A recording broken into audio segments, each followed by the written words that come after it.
All right. Hello, everybody. Um, this is Tom Linsky, part time explorer, and we're doing this special commemorative live stream of the sinking of the Empress of Ireland. And it's great to see everybody here tonight. We have a lot of people tuning in, and it's wonderful to see so many people coming together and just tuning in for this discussion. On this stream, we have my friend and fellow historian J. Kent Layton, who is an expert on the Lusitania and the Titanic and several other historical subjects, and also now a fellow author. Well, it's now fellow. You've been an author for a very long time, but it's now a fellow author. Because we'll be talking Now a about that in a fellow little author. bit. Yes. Welcome to the club, Tom. Well, It's good to hey, be with you tonight. well, that's thanks to you actually. We also have another friend of mine, Alex Moeller, who has been making the phenomenal animations that you've been seeing in my recent documentaries, the SS Atlantic, the Eastland, the Mary Celeste, SS United States. How you doing, Alex? I'm doing very good. Hello, everyone. It's good to see you all here tonight. It's going to be a really nice evening. Yeah, So, thank you very much for having me on too. absolutely. It's always good to have you here. And Levi will hopefully be popping in. He's got some work to take care of, and I don't just mean Empress and Lusitania. I mean actual day job stuff. But hopefully he can tune in a little bit. It'd be great to have him weigh in on this discussion because Empress of Ireland is it's his baby. He loves that ship, and he's been pushing for us to do this for years. Um, Oh yeah. Quick super chat from Ship History. Hi, I love your videos and your Titanic film. Well, thank you very much, Ship History. And then our guest of honor tonight is a friend and historian on the Empress of Ireland, and also an author who just recently published another book on the Empress of Ireland. It's in French, but it is called In the Wake of the Empress of Ireland. Hopefully, we'll be able to see an English version of that soon. But please welcome David St. Pierre. David, how you doing? I'm doing fine, Tom. Thank you for having me. I'm glad to be here. Well, it's an honor, really. Um, we've been working together for almost 2 years now, maybe even more than that. Um, Sort of lost track of the time on it, but I would say probably around the same time that we started our Lusitania project 2.5 years ago. We started laying the groundwork for this Empress of Ireland project because well, Levi had really been saying he wants to do Empress, and I wanted to do Lusitania. So we laid the groundwork for both and started moving with Lusitania first, and this is next, and it's going to follow hot on its heels. So, David, we've been working with you pretty much since the start of the project, and it is going to be a project just like what you see with Lusitania, the Greyhound's Wake, where you get to explore the ship, learn about the history, experience the sinking in real time, and it's going to have a whole bunch of related content with that, documentaries and additional streams like this and interviews with historians and authors, and it's going to be a an exciting project to work on. But David, it's been a pleasure working with you so far, and you are just a wealth of knowledge. So I'm curious, how did you get started with the Empress of Ireland? Oh, that well, I'm thrilled to be on board with you guys on this project. I'm absolutely thrilled that the Empress is getting lots more interest, I think, in the last few years. So I'm glad to collaborate. I've been I actually grew up near where the wreck happened in Rimouski, so I've been aware and interested into the Empress of Ireland story since I was a child. But I got seriously interested in research on the history of the Empress of Ireland. I would say 27 or 28 years ago when I started working at the Empress of Ireland Museum in Rimouski. I first worked there as a guide for a few summers, and I started studying history at the university at the same time. So I sort of became the historical consultant for the museum, and I've been doing that for the last 25 years. And so yeah, that's what got me started on the Empress. But I've had an interest on maritime history going back even further than that ever since Mr. Ballard discovered the wreck of the Titanic, I would say. I've been fascinated by ocean liners. And having that large ocean liner lying on the riverbed just about 8 miles from where I grew up, I had to get interested in the Empress of Ireland for sure. It was just inevitable, I guess. Yeah. All right. So why don't you tell us a little bit about your recent work? Yeah, absolutely. Well, I've collaborated with a lot of authors in the past decades on the Empress of Ireland, doing research for them or providing photos or information. But I knew that I would have to do my own work at some point. So I got a first book out in 2016 called, it's in French now. It's been published in French, but the translation will be coming out in the next few months. But the title of it is The Empress of Ireland, a History Through Images, because I've been fascinated by history through photos and photography as a historical source, and not just to illustrate a narrative, but to get the narrative, the historical narrative, out of what the photos show. So the first book was about that in 2016, and I didn't know that I would publish another book on the Empress soon after that. But a year and a half ago, just about the same time we started collaborating, maybe a bit afterwards, because you're right, I think we've been collaborating for about 2 years now. But about a year and a half ago, a lucky find led me to a complete photo album of the salvage operations on the wreck of the Empress of Ireland in the summer of 1914. And that's a part of the story of the Empress that had been pretty much forgotten for more than 100 years. Because people have to realize that after the Empress sank, rescue operations, of course, were started and were executed by people locally.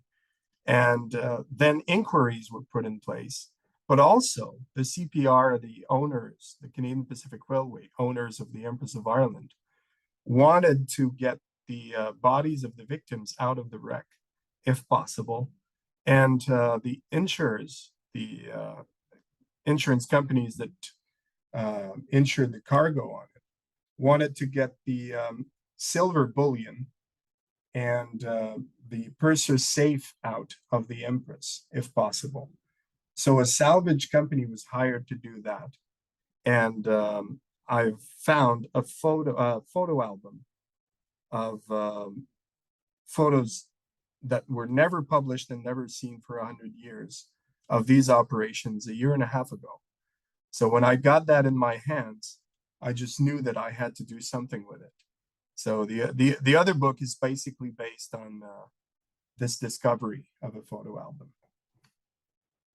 That's fantastic. And I know, Alex, when we started getting serious with the Empress of Ireland project about a year or so ago, you decided to just go up to Rimouski as well. And you said you saw that photo album up there, right? That's correct. Yeah, no, it's like it's such an incredible find, and I remember sitting on both the English and French presentations, and just it's such again, it's still like thinking even back to it, and even now, it's such an incredible like discovery, because like you said, David, it's not something a lot of people even thought about. And then when it's to find this and to see these images, it's quite a like an incredible find. It really is. We just got a super chat from Admiral Kevin. Glad to see you guys are talking about the Empress of Ireland. Yeah, it's a subject that tends to be neglected. So yeah, it's good to see that it's been getting a lot of good coverage lately, and it's exciting.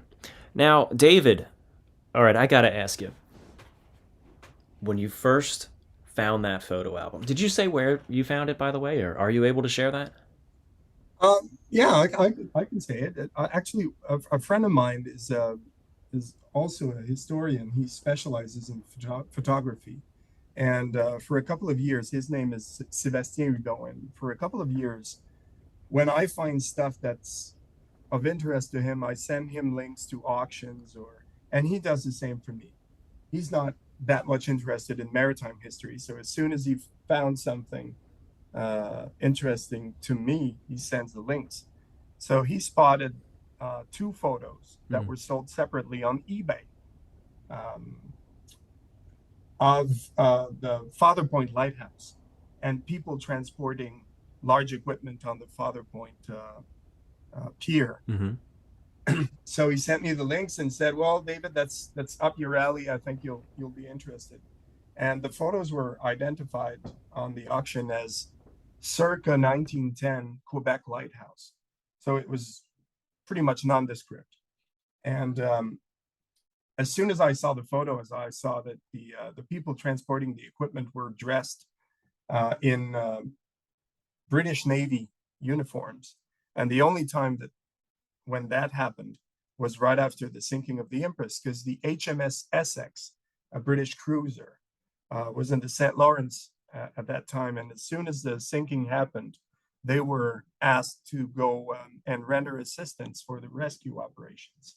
And they happened to have on board a team of specialized divers and their equipment. So these guys were helping to prepare the dives in Father Point. And I recognized the scene, which had never been seen before. But also the seller of the album had posted scans of the backs of the photos. And on the back of the photos, I saw that there were, in the corners, there were traces of black paper, because these photos had been peeled out of an album. Yeah. So I got to the other auctions of that seller, and I saw that she was selling other photos individually. And I contacted her and asked her, "Do you have the rest of the album, or is this it?" And to my surprise, she responded within about 10 minutes and said, "I just started cutting out the photos and separating it. So I do still have the rest of the album. And there's more than 500 photos of ships and divers." Wow. Yeah. So I said, "Well, could you please stop cutting through the pages, and could we agree on a price for the whole thing?" And that's what we did. And I got the album that way. Well, you really stepped in and saved it. You didn't just find it. You saved it, dude. I did save it, I think. Unfortunately, she had sold about 5% of the album out before I got in. Right. But since she scanned everything that was out of the album, I know what I'm missing, and I'm not missing any Empress of Ireland photos, because out of the 525, I think is the total, out of the 525 photos in the album, just about 60 are depicting the Empress of Ireland salvage operations. And the rest of it are other salvage operations by the same company that was called the Yankee Salvage Association out of New York. Oh, wow. So, yeah, I saved it. And actually, just for the anecdote, I saved it twice, because when she sent the album up to me, when we agreed on a price and she sold it to me and she sent it up to me, the album was actually lost by the parcel company. No. Yeah. That's a truly terrifying. Absolutely. I've had that happen before. Oh yeah. I was losing sleep. I was nervously refreshing the tracking page, and the parcel was lost for more than 6 weeks. Wow. Actually. And the company contacted me at some point and said, "Well, don't worry, we'll refund the shipping." And I said, "Well, I don't care about the shipping." Yeah. I said, "You have no idea how I don't care about the amount for shipping. I just want the album back." And finally, it was returned to a lost and found facility somewhere in the U.S. And over there, they open all of the packages and they try to identify sender or receiver. And fortunately, the seller had put her business card inside the box. Wow. So they were able to contact her, and just another 2 weeks later, the album got here and was saved again. That's incredible. Incredible. Yeah. So I had to write a book about it. So the album about the salvage operation was a salvage operation of its own right. It seems. Absolutely, that's true. Wow. It really is incredible to think, had that business card not been there, it could have been gone. That's just, Yes. it's wild, I don't mean to tangent for a moment, but that actually makes me think of the series of, actually it's very similar. There's a series of telegrams that were related to the salvage operations of the Titanic, the body recovery and the claimings by the families and the burials. And there was hundreds of these telegrams, and they were thrown into a dumpster in New York City in the 50s or 60s, I guess 60s or 70s maybe. And somehow Charles Haas and a couple others found them in the dumpster, if I remember the story correctly, and were dumpster diving and saved all that they could. I mean, certainly some were gone, but it just makes me think of that. Such a significant piece of history, the aftermath of a terrible tragedy, and how it it was so close to being lost. Exactly. Yeah. So Sometimes people are just right person, right place, right time, and you're just able to save something that's so critical to history. I know for me personally, one of the gold mines that I would always, we know that the Olympic and Britannic, their launch footage exists and you can still watch it now, but we know there was someone who took footage of the Titanic when it was launched, but that would just be amazing to actually find that footage and make it public for everyone for the first time. Would be fabulous. Sure. But yeah, you just wonder how much history, if so many things have come close to being lost, that close, how many other things have gotten that close and nobody saved it? Exactly. And same for the Empress of Ireland launch, by the way. It was also filmed. Yeah. Yeah. And the film was lost, unfortunately. Same. Wow. Hey, we just got another super chat from Kaiser Wilhelm II, a great patron of this channel. Hello, Thomas, mein Freund.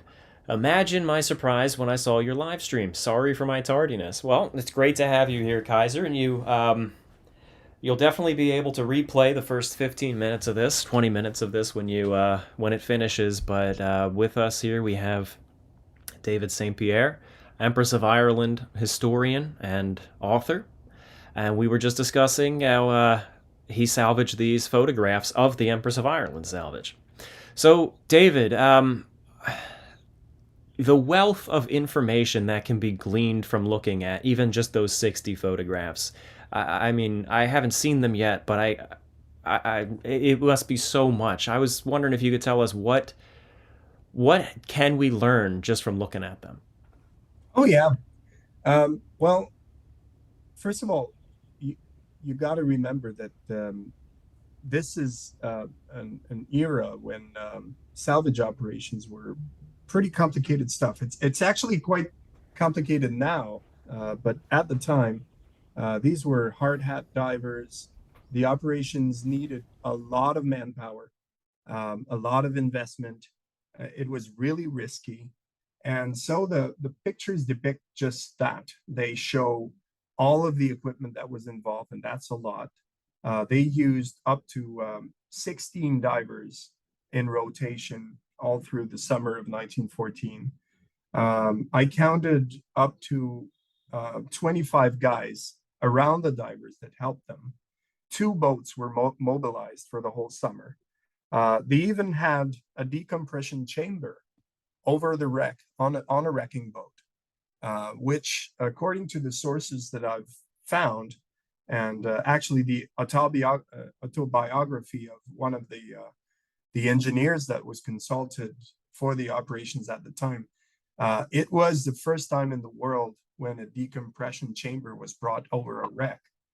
And really, and for over 100 years, we did not have even one photo of that decompression chamber, and the album has 4. So Wow. it's just amazing the wealth of information that we can gather from these photographs. And as I was mentioning, my obsession of the last few years is not to use photographs to illustrate a narrative, but to get the narrative out of the photographs. And that's what I was trying to do with this book too. So the information that I got about what these guys were doing for 3.5 months over the wreck is mostly out of studying the photos. So yeah, we learned a lot through them, and it's also an episode that was forgotten. These guys, we didn't have a photo of the man that was the director of the company before I started the research. I didn't know what his face looked like. We didn't have the names of all of the divers that were involved. So that's a lot of information that I was able to get out there to get these guys back in the history of the Empress of Ireland. They didn't deserve to be forgotten. Oh, that's fantastic. Good on you for bringing it back and then taking the initiative to write about it and to put it out there for everybody. So it's I mean, I've the ones that I've seen so far are truly incredible. Yeah, there's one. There's a couple of them that are in rotation right now during the stream. I see one right now with the part of the crew on the wrecking boat. Yeah. With the divers in the first row. So Yeah. it gives people an idea of how these guys were equipped to work a wreck that's lying at 140 feet on the river bottom, lying on its starboard side. What was Just it like? imagine. What was it like for Yeah. them? Yeah, it was really hard work. It was really hard work, especially in the conditions of the St. Lawrence River. The river is tricky. There are big tides and currents, and the visibility is really poor. So it was really hard work, and they actually lost one of their comrades on June 21st, 1914.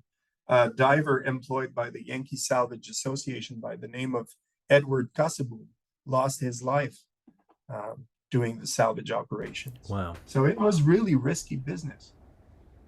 And that's a name that would go forgotten if not for this. No, exactly. It's Exactly. amazing. You know, sometimes as divers continue to work, even nowadays on some of these wrecks, Yeah. you know, every now and then, unfortunately, you'll hear about one that just on the Britannic a couple of years ago it happened, and it's so sad. And those are names, you know, their loss is kind of due to the original disaster, but you know, of course, the name would tend to go to forgotten, and of course, it wouldn't be included on the original list of those who died. Exactly. Exactly. That's true. A couple more super chats. One from C. Porter. I actually saw, Kent, you already addressed this in the chat, but he says, "Hey Kent, Tom, David, a little bit of writing advice." Or I guess this is a question for writing advice. "Is it a good thing to talk about the contents of a book before it's released if you are exposing or debunking falsehoods or myths? Or is it better to wait until the release?" I mean, it's really it's a balance for sure. You got to I mean, anything you talk about, you're going to be generating some hype, which is always good, but you don't want to give it all away. So, Kent, you can speak with firsthand knowledge here. Yeah, I wanted to address his question quickly, but I was waiting until it came up in the conversation. You know, as Tom says, it's a very, very difficult balancing act. I remember when we were doing the research for On a Sea of Glass, or when I was doing Lusitania, an illustrated biography back in the first editions in 2007 and 2010, you know, there was a lot that I was finding, but, you know, you have to be careful because unfortunately there are people who will steal your work. Yep. Or if you're giving everything away in a tease or in a promo, you know, what purpose is left to actually read the book? You know, unfortunately, books are kind of a an area where less people are learning these days, I think, than they used to 30, Yeah. 40 years ago. So you have to be careful, but there's no reason why you can't keep everyone excited about what you're doing and let them know, definitely stay tuned because this isn't one that you will want to miss. And so, yeah, I think as Tom said, it's a balancing act, and you have to be very careful. David, about how much did you share before you published your book? Yeah, I was going to intervene on this question because I've also asked myself the exact same question last year, especially. I shared quite a lot about the discovery of the album and the contents of the photo album. So that sort of helped tease for the book that was coming out. But I actually did not share that much about the book before it came out, about the book itself and the story in it. Yeah. So the album helped in that way. And last year I did, well, Alex, you were there actually in Rimouski. I did a few lectures and conferences on the discovery of the album with just a couple of photos that were shown, and the album itself was on display at the museum. But I did not disclose that much about the book itself and the discoveries that people will find out reading the book. So it is I was going to say, like Ken said, it's a balancing act, and it's not that easy. Um, but yeah, it's a very interesting question. Yeah. Yeah, I mean, one of the reasons why we didn't announce our Empress of Ireland project for so long is for that very same reason. American Loyalist asks, amazing at how big something could be, but people don't remember it a year later, like the Empress of Ireland sinking, for example. And I'm 90% certain that, or I'm sure 90% of Philly doesn't know who Connie Mack is. He's a baseball player, by the way. I know, I'm from Philly. So, but yeah, he brings up a great point. Yeah. Something so big and so pivotal in history is just forgotten a year later. Well, Empress of Ireland, World War I stole the spotlight. Yeah. And there's a lot of big events and big disasters that should truly be remembered. They were monumental. But something bigger comes along and steals that away, like the sinking of the Sultana with the end of the Civil War and the death of Abraham Lincoln. Yep. Swept to the back pages. Exactly. It's true. I gave a conference last summer, on Manitoulin Island in Ontario, Canada, in association with the Salvation Army. And one of the things that I mentioned during my conference was that the Empress of Ireland was known as the forgotten liner. Yeah. And the forgotten empress and the forgotten story, which is true. Most people don't know much about the Empress of Ireland, or just don't even know about the ship at all. But it's true except for two groups, the Salvation Army of Canada and Rimouski. Because where I come from, and around that area in eastern Quebec, in the lower St. Lawrence area, it's not the forgotten empress. Nobody's ever forgotten really about the empress. And there were always people to remember the story of the empress. When I was a kid up there in Rimouski, some elderly people still knew by heart the commemorative songs that were written right after the sinking, about the sinking Really? of the empress, and they still sang them. So for some people that were touched really deeply by the empress sinking, it was never forgotten. That's incredible. I do remember you. I think you were telling me about that, David. Yeah. No, it's amazing because there was like that. The phrase that comes to mind is the unholy trifecta of the three worst maritime disasters, on either the open ocean or of ocean-going liners that happened within just a space of 3 years. I mean, you had Titanic in 1912, and then you had the Empress in 1914, and then Lusitania just the following May. Mm-hmm. And what's amazing to me is because of the timing, everyone remembers Titanic and everyone remembers Lusitania, but because it was just weeks before the start of World War One, and the build up to that, um, very much very much swept aside in so many maritime circles. I remember when I was very young, one of my first liner books was a book called Shipwrecks, Great Shipwrecks of the 20th Century by Thomas Bonsall. And that was where I first heard about the Empress of Ireland. That was back in late 80s. And really, it really is just amazing. Even then, it only got, I think, 3 or 4 pages in his whole book. And so, yeah, it's nice to finally be able to shed some light on her history and how sad it really was and what a tragedy it was. Which actually brings me to Clay County Bus Drivers chat. He says, "Thank you, gentlemen, for not allowing this history to be forgotten. I'm not new to maritime history study, but I only recently learned of this incident." Well, it's wonderful to be able to share this and keep this story going and work with David, who's doing so much as well. Historic Travels, my friend Sam. It's good to have you here. He says, "Hey, Tom and everybody. Great work as always. Thanks for doing this about the Empress of Ireland.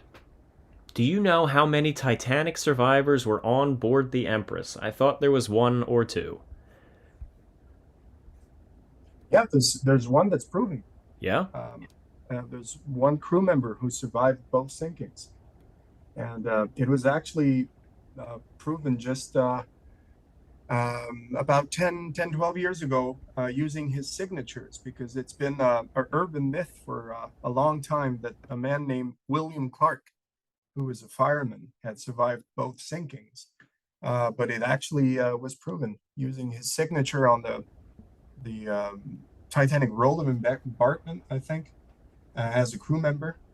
And I found in the archives in Ottawa about 15 years ago a stack of receipts for claims on insurance for crew members that were injured during the sinking of the Empress, and he was there. Wow. And his signature was exactly the same.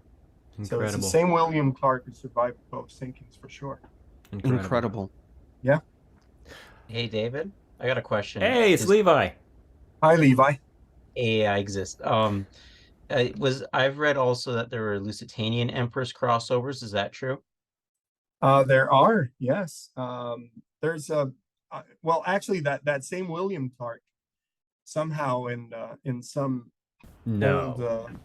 old, in some old books is referred to as Frank Toner or something like that. But that's not proven. William Clark survived the Empress and the Titanic, but there's no trace of a William Clark that survived the Lusitania also. And Frank Toner or Frank, some other name. Tower, I think it was. Yeah, Tower or Toner. That's right. It was not proven either. But there's an interesting story about a survivor of the Empress whose wife was lost. And when he went back to, I think it was in Chicago, he got a wire from England some months after the sinking of the Empress that a lady that apparently had lost her mind was in an asylum in Great Britain. And she was talking about water and boats. And she looked like, she fit the description of his wife. So if I remember correctly, and maybe Kent, you can correct me on this, I'm not sure if he sent his nephew or he sent someone from his family to go to England to try and identify the woman. And they actually were lost on the Lusitania going to England to try and identify the woman, which turned out to not be his wife anyway. Oh, I do remember hearing that story about how tragic it was when they got there, because the whole reason for them going over on the Lusitania was in the hopes of identifying, their relative who was a survivor. And then That's it. the whole point of the trip, and then the survivors who do get there and talk to her, it's not her. And just the irony and the real tragedy of having lost more in a second disaster just because of that rumor. Yeah. Bad timing. Yeah. That's it. Yeah. American Loyalist That's it. asks, how big was the news of the sinking of the Empress when it happened? And he asked if there were any Titanic connections, but we actually just talked about that. Yeah, it was on the front pages of most newspapers of the world for a couple of weeks. I've seen newspapers in Russia talking about the Empress, in Australia, in everywhere around the Western world. Everybody was talking about the Empress, so it was a big news. So when people say it did not have the impact that the Titanic had, it's true on the long term for sure because of the outbreak of the war. But for the first few weeks after the sinking, it was a big news story everywhere around the world. So Yeah. it did have a media impact at the time. It just wasn't Yeah. lasting. And of That's course, right. the other irony is that Lord Mersey, he ended up chairing the inquiry into the Titanic sinking, and eventually he headed up the inquiry into the Lusitania disaster. But in between those 2 points, he was also involved with the Empress inquiry. Yep. Busy guy. He chaired the inquiry in Quebec City about the Empress of Ireland sinking, and Another he came to Quebec City on the maiden voyage of the Aquitania. Wow. another incredible thread that ties these three disasters together. Right. Ethan Boy 122 says, it's amazing what HFX Studios is doing now. I cannot wait for these new experiences. Cheers to all the HFX team. Well, thank you, Ethan. And I saw you just followed me on Instagram, I think, or you sent me a Yes, message. thank you. So thank you very much for that. And Blue River says, thank you for all the great work, amazing visuals, and excellent storytelling. #1 channel for me on YouTube. Well, thank you very much, Blue River. How you doing, Alex? I'm doing pretty good. Just listening. No, I just listening to these, it is true. Actually, and I did have a question in regards to, I guess, its impact. In regards to, the Titanic had such a, the moment it sank, the moment, these hit the newspapers, it was kind of destined to this, I guess you can say, to become this, this big thing in a way. And I wonder if there was sort of a feeling when the Empress happened that people didn't want to be almost go through it again, if that makes sense. That people didn't want the same kind of experience or have the same kind of I guess feeling or this kind of like replay of history, because by this time you almost have lifeboat, there's more lifeboats for people, there's more there's more safety precautions on ships. So here comes the Empress, sinks 14 minutes, and it suddenly almost throws all that stuff out the window. I wonder if that was the case, that people just realized like they just didn't want to hear it. Do you think that's correct in saying? Well, certainly among some, I could see that it's like, oh no, not again. But at the same time, there's always kind of a I'm not sure what the correct word is, kind of a fixation with tragedy on the part of people, and it really is something that catches the attention, and there's a reason why it's called headlines. They say bad news sells. And unfortunately, if they thought that, oh no, it happened again with another ship, but let's hope it doesn't happen again. They had no idea what was coming down the pipes in just the last, the next few years, with so many ships being sunk during World War I and later on during World War II, and so many other liner disasters that happened as well. So yeah, I think there were certainly some that probably would have been like, oh no, but there is that kind of morbid fascination that we all have with disasters too. Hmm. Good And question. also, And everyone in this Uh, chat is guilty of it. also, Yeah. Alejandro, I hope I pronounced your name correctly. He also mentioned that. Yeah, so did the Eastland. That's true Yeah. too. That's very true. Yeah. Um, if you haven't seen it already, Alex and I did a documentary on the Eastland at the Mhm. end of last year. Although YouTube has a content warning on it, and if I It's say so sad. why, this will get a content warning. Yeah. True. The reason why they gave it the content warning is a serious reason. It's a serious, you know, when people suffer from that kind of thing. But it's sad that the video got the content warning because it really was, in a sense, a positive story Yeah. in that.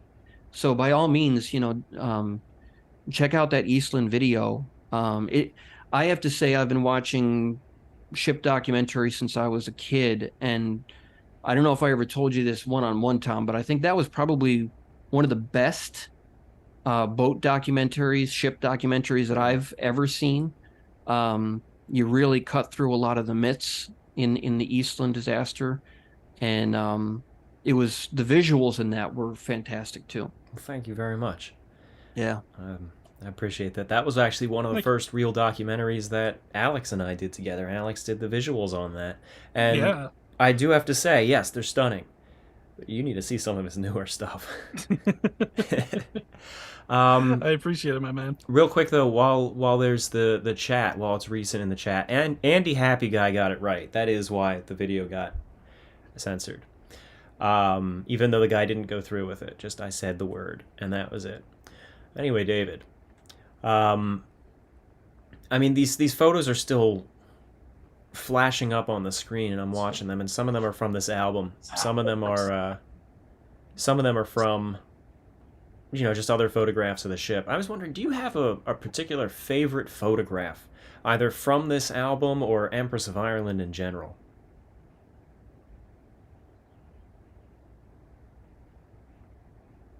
Huh? David? It's either a technical glitch or we really stumped him. I'm not sure which. In our warm-up call, he cut out for a minute, so it might be a case like that again. He'll be back. He'll be back. Yeah. It always works with a technical glitch with Zoom like that. He'll be back. Exactly. But it's been good having him on the call so far. Like I said earlier, we're aiming for about an hour with this stream, so we got another 15 minutes or so. You guys are asking some great questions, and I really like David's take on a lot of this stuff. He's wonderful to talk to, and he's been a fantastic consultant and researcher with the Empress of Ireland project so far. We're actually so he's up in Canada and I'm here in the US, and Alex is in a completely different part of Canada, and then Levi is in a completely different part of Canada, and then Kent, you're here in the US too, in a completely different part of the US. So it's very rare that we ever actually get to meet in person, but the cool thing is later this summer we're going to be able to all get together, me and David and Alex and hopefully Levi, and get up to Rimouski and check out the sites up there. This is Alex's second time, but we'll be able to go up there and spend a few days just learning about this firsthand and seeing the sites, visiting the museum. We've been working with the museum up there on this project, and they're fantastic to work with as well. So I really can't wait to see how this looks in the end, because I know Lusitania, which we're working on, is looking really good too. I was going to say it's funny. I've been working on the Lusitania project with Levi and you for, I think, probably, what is it now? Did we figure the other night it was 3 years or 4 years at this it's point, not 4 guys? years. No. Please don't say that. It's not 4 Because years. I found some correspondence back in 2019 about the subject. Well, it was an idea for 4 years, and then it would have been, I'd say September 2019 when I would say or dirt was shoveled. That sounds about right. But what's funny to me is, I've been so involved in the Lusitania project, but the whole time I always heard you guys, Levi and Tom, talking about the Empress project Yeah. and the progress you were making there. And the Empress really isn't my, particular specialty. I'm liners in general, but Empress has always been something of a little bit of a lesser known thing for me, and I don't consider myself an expert on it by any means. And so I was always just kind of hearing all this talk, but I was kind of like, oh, I really can't wait to see this. This is really exciting looking. But it's been nice in the last couple of months, as we've been making some progress on Lusitania, to be pulled in on some of the back of house conversations with Empress and see, all the work that's being done there too. It's been a lot of fun. It has been. I'm back, Yeah. guys. Okay, great, Hey. great, great. Sorry about that. No, that's okay. Yeah, I think we started talking about Lusitania about 4 years ago, but then I think Levi and I got distracted doing Britannic. And then that paused Lusitania, and then we picked up Lusitania again after that. So, And then um, we did Titanic, and Yeah, then we did did Titanic. Lusitania again, and then but David and Alex can say for certain that we've been with Empress. It's been definitely like progressing to the point with the research and that David, I might be a little arrogant in saying, but I feel pretty confident that we can accomplish something basically unheard of even in the ship land of what we can do with the Empress. Yeah, it's gonna be phenomenal, but I mean, it wouldn't be. I mean, Levi, you and Alex, you put out some incredible graphics and animations and sequences, and I'm in awe every time there's a new update that we put together on Lusitania. But it would just be all flash. It would all just be pretty pictures, if not for the phenomenal research of David and others involved. So Yeah, I think that's one of the things that I appreciate most about what we do, with your channel, Tom, at HFX, is it isn't just, making animations of things kind of loosely based on facts just for entertainment value. We actually take our time with it to go in and do the research. We work with experts in the field like David on Empress, who has an unparalleled wealth of years behind him and in researching this subject. And we try to actually learn as we're going along. Like with Lusitania, I know that Levi has done so much work in transcribing actual firsthand accounts. And then we've worked very hard to, take those accounts and kind of piece together, where were they standing? What were they looking at? How do we explain what they were seeing? And we have learned so much. And it's going to be reflected in the work that we put out at the end. The wealth of data that we've accumulated on these subjects, every time we do it, whether it's Titanic or Lusitania, or I know it's going to be the same with Empress, we're really rewriting history because we're seeing these things for the first time, the way they happened, since the event actually took place. And it's been such a joy to work on these projects with you guys. It's a lot of fun. It's very exciting. Every time we uncover something new and put together a new telling of a story, it is exciting.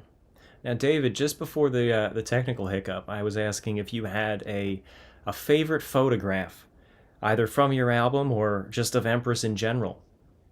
Yeah, I'm sorry I cut out. No, it's okay. Yeah, there's one out of the album that really stands out. Because I think it symbolizes everything that happened that summer, especially relating to the salvage operations. When the guys from the HMS Essex had to go back to their ship at the end of June, and the American divers had just lost a comrade on the wreck, the manager of the operations, William Witherspoon, ordered brand new equipment from Great Britain, from the C.B. Gorman Company, diving equipment company. And when he received the two hard hat equipments, the electric submarine telephone, electric lamps, and all of that stuff, brand new. It was delivered by the sister ship of the Empress of Ireland, actually, the Empress of Britain, on July 2nd. He got everything out on the wharf, laid it out, and took a couple of photographs of the equipment on the wharf that morning. And I thought that photo was just fantastic. It's just stuff, it's just diving gear on a wharf, but it symbolizes the fact that they've decided at that point that they wouldn't risk anything else, and that nobody else would be injured in the operations. That's when they started diving 2x2. And everything changed that day. And I thought that photo was fantastic. As far as the Empress, I think all of the photos that were taken the last day on May 28, when the ship left Quebec City for the last time, are pretty incredible. Those are by far my favorite, because the photographers took a moment in time that was really tragic and unique. Yeah. And there's 6 or 7 photos that are known of that last day on May 28, 1914, when the ship sailed out on the river. Didn't you also just a new one just recently came to light? Like in the Yeah, last- absolutely. Yes. I think it was a month ago that a new photo from a different angle was found of the Empress of Ireland on that day. So there's still stuff out there Yeah. Yeah. waiting to be discovered. Another super chat. SS Arctic says, I just wanted to tell you how amazing your videos are. For someone on YouTube, you have a very high quality, better than any TV documentary ever. Well, thank you very much, Arctic. I hope you enjoyed the video I did about you. David, I had one question. What got you into Empress? Yeah. We, actually, Levi, you missed that in the beginning. Oh, I'm sorry. I apologize. That's all right. That's all right. I was born on the shores of the St. Lawrence, and I've just been into ships and maritime stuff and history since I was born. But the Empress was a natural. Yeah. It's remarkable. Kind of that local history type thing. Yeah. It's incredible when there's something local to you, and then it's just so big. You know, you almost have this split opinion of it. You know, you start to you almost lose a little bit of perspective, and then you gain a whole lot of other perspective on it, because you think it's local and you think it's unknown, and then to find that it's actually somewhat well known all around is kind of interesting. Like near me growing up, we had where George Washington crossed the Delaware River, which is very well known, and you kind of just grow up thinking it's just a local thing, not really a big deal. But then you start to realize how much impact this truly had.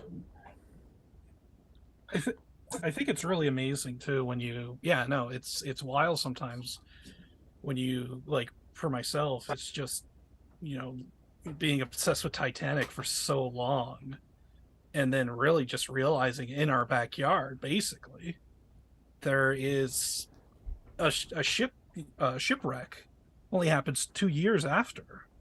It's wild. It's incredible. And the fact that it's just so, again, unknown, and it's wild. So it feels, it's very exciting, and to kind of, the fact that it is, again, right so close. American Loyalist again. Thank you for all the super chats, by the way. He says, off topic, but any update on the SS United States?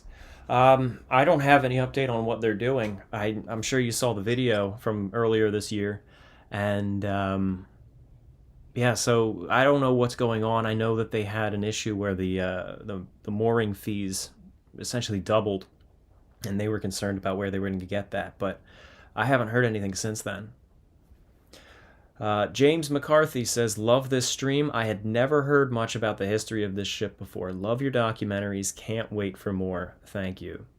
Well, thank you, James. It's great to have you here. Um, David, there's been so many, even though it's far lesser known than Titanic and Lusitania, there's actually been a number of documentaries about it out there. But what are some of the things that you see often getting misunderstood or depicted wrong? What are some of those things that you really are hoping that we can get right? Hmm. Well, in the past few years, there had been some controversy. I would say about 10 years ago, around the 100th anniversary of the sinking, there had been some controversy in a couple of documentaries on the guilt on the part of the Storstad crew. And some people had tried to, I think, forcefully reverse the guilt a bit artificially and without many arguments. I'm not saying that the truth is that the Storstad crew was guilty. It's just that trying to rebalance history by just switching the blame on the other side is not a solution either.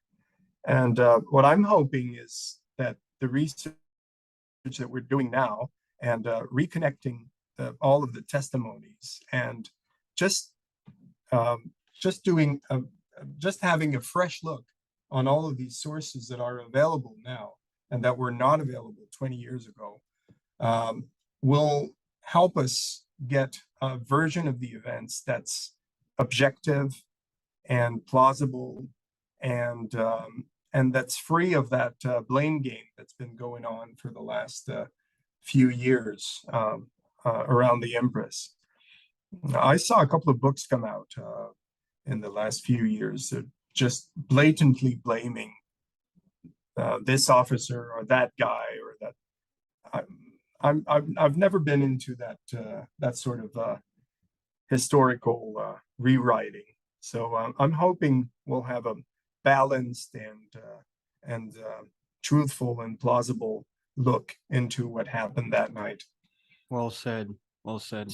Well, with Lusitania, I know Kent can probably say with Lusitania, I want to say other than the ship getting hit by the torpedo and it sinking and two lifeboats, I think everything else was thrown out the window when we had the model working in a 3D space with all the accounts, and we had like real world like on figuring out even the ship's course going into the torpedo attack was reevaluated from what anyone has depicted in the last century or thought in, I guess, post the liability hearing, more or less. Yeah. And so for Empress, because I know Kent can talk more about without Lusitania, but I'm wondering with Empress, when we have we have the Storstad, we have the Empress, we have all these accounts, and we're working on a timeline from basically starting from scratch.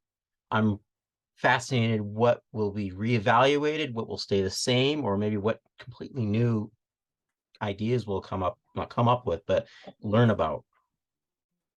Yeah, I think that's one of the things that I'm looking forward to about this, because I mean we did that with Titanic back in 21 when we were doing that animation. We did it. We're currently doing that with Lusitania, and it's amazing to actually learn as you go, because you can see things the way people were seeing them. You can put yourself where they were in the deck. So with Empress, I mean, it'll be truly astounding for us to be able to put ourselves, on the bridge of the Empress or on the bridge of the Storstad and kind of, what were they seeing? Why might they have been confused by this or that? We always come away from creating these animations with new facts, new knowledge, new ideas of, what would explain this or that. And I'm sure we're going to have that same experience on Empress, and it's going to be a real delight to kind of shed some light on those events. Well, on that subject with Lusitania, as Levi said, only the bare bones of the well-known story have been preserved because in the 3D environment, we were able to take all of that firsthand evidence and essentially realize that a lot of those interpretations were flat out wrong. Not, I mean, not the first-hand interpretations, but the interpretation since of the first-hand material. A lot of that has just been flat out wrong over the years, Mhm. And you don't realize that until you're playing with physics and simulating it as we're doing. So much so that we've got a book coming out on it now. We teased it in the Lusitania project update that we did earlier this month, but now the contracts are actually signed, and we can say for certain that it's going to be coming out. Kent, do you want to say a few words to that? Yeah. Again, with the individual who asked us earlier, we have to be careful that we don't give too much away. And of course, our focus tonight is on Empress. But we're very pleased to let everyone know that it's a new edition, a completely new edition of Lusitania, an illustrated biography. Now, a lot of people have been following my work on the Lusitania for years now. It originally was published in 2007. It was self-published under a slightly longer title, an illustrated biography of the Ship of Splendor. And then it was picked up in the UK, and it went through 2 editions in the UK with a slightly shorter title. But now we have an agreement and a deal to go with the History Press. It's going to be released in 2 volumes, not just 1. And it's going to basically duplicate the format of Recreating Titanic and Her Sisters, which we were able to put out last year, in part due to our work on the Titanic animation that we did in 2021. So everyone is going to, I think, be blown away by what they will see in this 2-volume set. It's going to be filled with full color renderings from the Lusitania project that we've been working on, the museum experience, the real-time syncing. Everything is being gone over with a fine-tooth comb for accuracy, the latest revisions, the latest things we've turned up. And volume 1 is going to be submitted to the publisher in a very short time, and it will be released next year. And volume 2, which will focus largely on the syncing, will be released in time for the 110th anniversary of the Lusitania disaster. So we're very much looking forward to putting some of these new findings that we've had into print. And it's a pattern that I think we should follow with Lusitania and bring David on board. And we're really looking forward to that. I should also mention that whereas Lusitania, an illustrated biography, had just my name on the cover in 2007, 2010, 2015, we decided that we now have a much larger pool of historians here who's been doing all this legwork on Lusitania for all these years. So cover credit as co-authors will be going now to, of course, Mike Poirier, who we've worked with for many years on Lusitania. And Levi has, I think he's achieved the threshold for an actual maritime historian, Lusitania historian, with the research that he's been doing. I don't think we quite hit 1,000 pages in this transcription document, but I know we were well over 900, Levi. I know your fingers were almost bleeding from all the hard work you were doing at putting these accounts together and collating them and tabulating them. And of course, Tom has been such a force for good in getting this information out there over the years, and he's done so much work on little known wrecks like the Atlantic or the Collins Line steamers, the Arctic.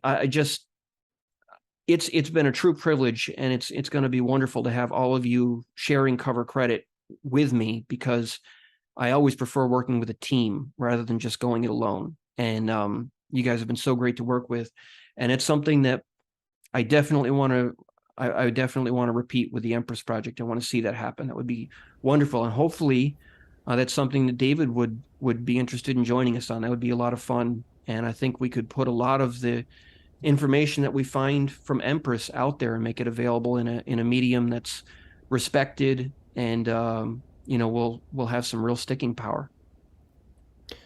Yeah, yeah, it's been a lot of fun so far. And before we jump right back to Empress, I do want to say, congratulations to Kent. We actually, he and I produced an album, a musical album. We talked about this again in the last Lusitania update, where we took sheet music, a lot of it from my collection, some from his collection, some from other collections, and all ocean liner related stuff, period pieces, many of which had never been recorded before, and he and his wife Tess, they recorded them. They have vintage pianos and recorded them, and then Kent and I put together a book to go with it to give the history on these pieces, and we're selling that album on iTunes and Amazon and Spotify.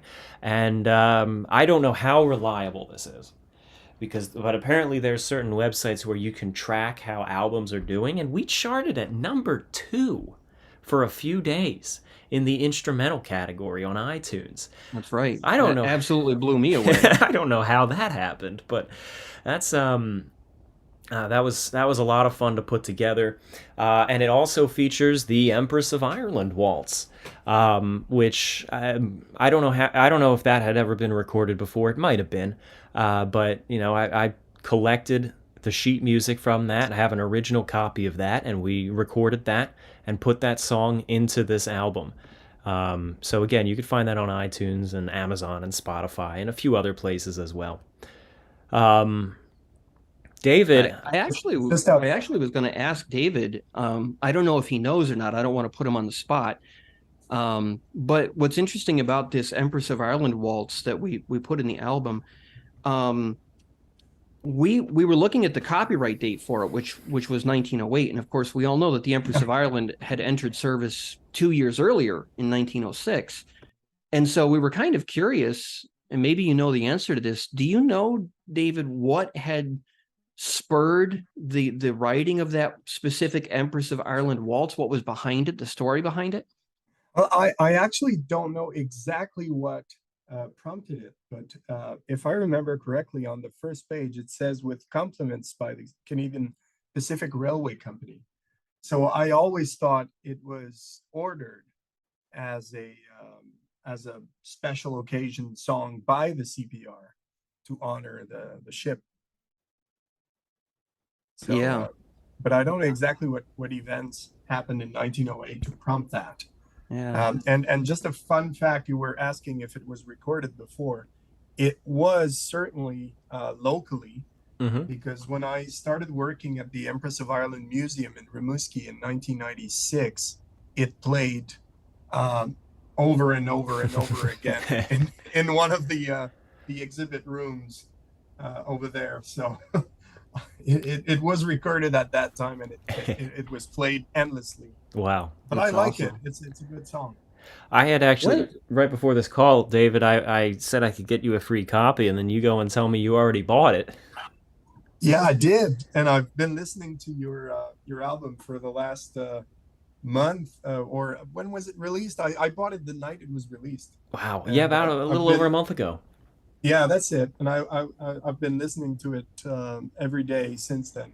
And I also have to mention that I think there's well, you all know that, of course, that there's a direct connection between music and the era. Yeah. And when I was writing that last book on the summer of 1914, for about a year, I listened mostly to music from the 1910s, just to put myself in that context, and just to try and get a more sensible idea of what the people in that era were living, feeling, or seeing and hearing. It helps. It really helps. It helps a lot. Yeah. Yeah. We got a super chat, a couple of them actually, one from Historic Travels. With your Lusitania game, I know you all are modeling the ship's interiors. I was wondering if those inside areas would be accessible during the sinking. Levi, why don't you tackle that one? It's tentatively, to not get hopes up, I would say probably not. It all comes down to how it's going to perform. Alex actually has been, because one of the things that's always been with any video game, any 3D rendering, is water. It's a complicated process. It takes a lot of horsepower to make it look semi decent. And with what we do, we have extremely specific needs for what we do, which 99.9% of all other software or games or whatever, they don't do what we do. There are a lot of tricks that major publishers and developers they'll use to get water working. For how we have to program, with how we have to have this all set up, because we're not doing generic looking boat moving through water in exciting game. We have a very high detailed model, very high detailed when comparing to almost anything you'll find on the market. And it has to go not just generally in this direction. It's gotta, we will spend tens upon tens of hours just to make sure that the ship is turning at one portion of its sinking proper. And so there's a lot of things which have to be specifically done, do a historical event, and also follow all the known on how that event, whether it be a lifeboat falling, how it fell, what broke, anything of those nature.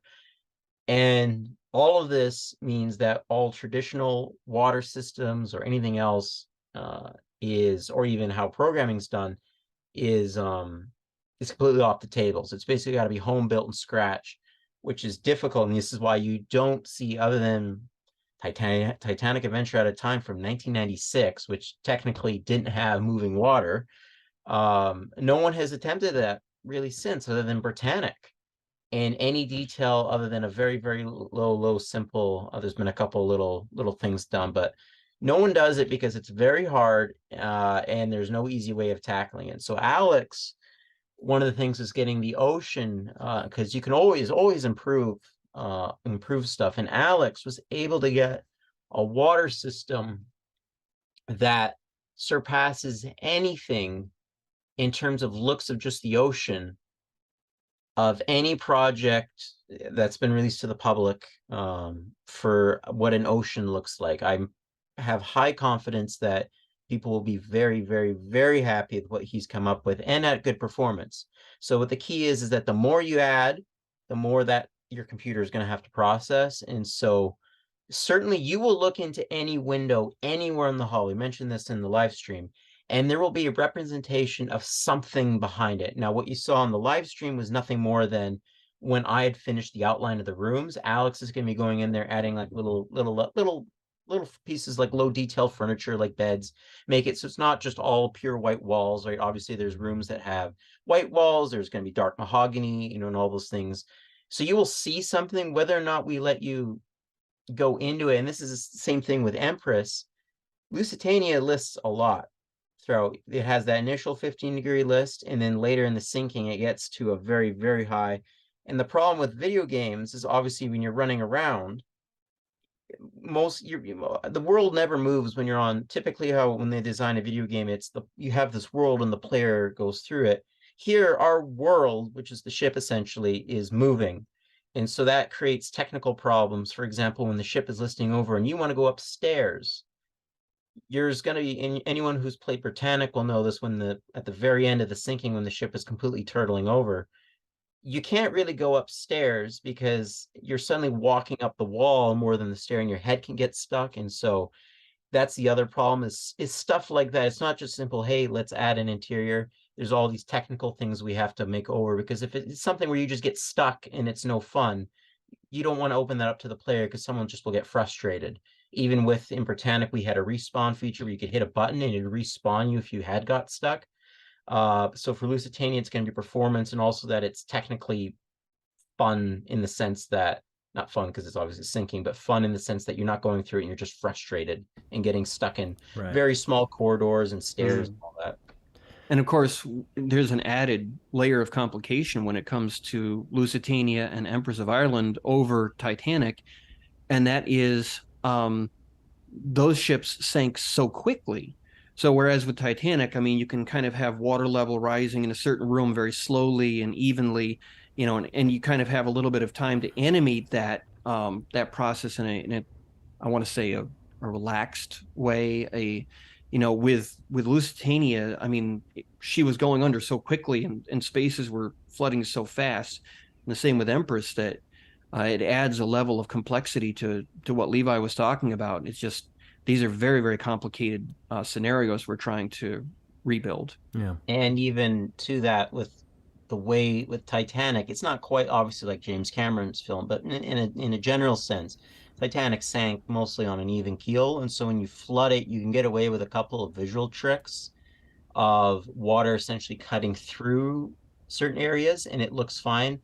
With, like, for example, in Lusitania, the problem is that when you've got it so listed, that visual trick doesn't necessarily work, because you obviously have to have inside water inside the ship you have to program, because obviously the water is not, otherwise the ocean will just cut through, and that's not accurate at all. And so there's all these things that we need to hit, and currently we're aiming for is getting just the base sinking on a very detailed, very accurate ship. That's going to be a very busy scene. We're going to have lots of smoke, water. You got there's explosions throughout the entire sinking. There's stuff flying.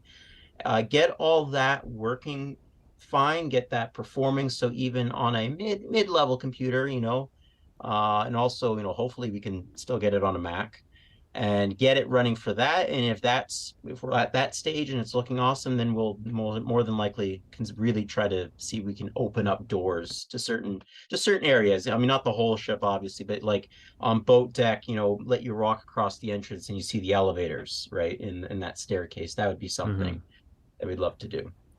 And then my friend Amos Mayhew says, "The Empress of Ireland Waltz was my favorite song." Thank you, Amos.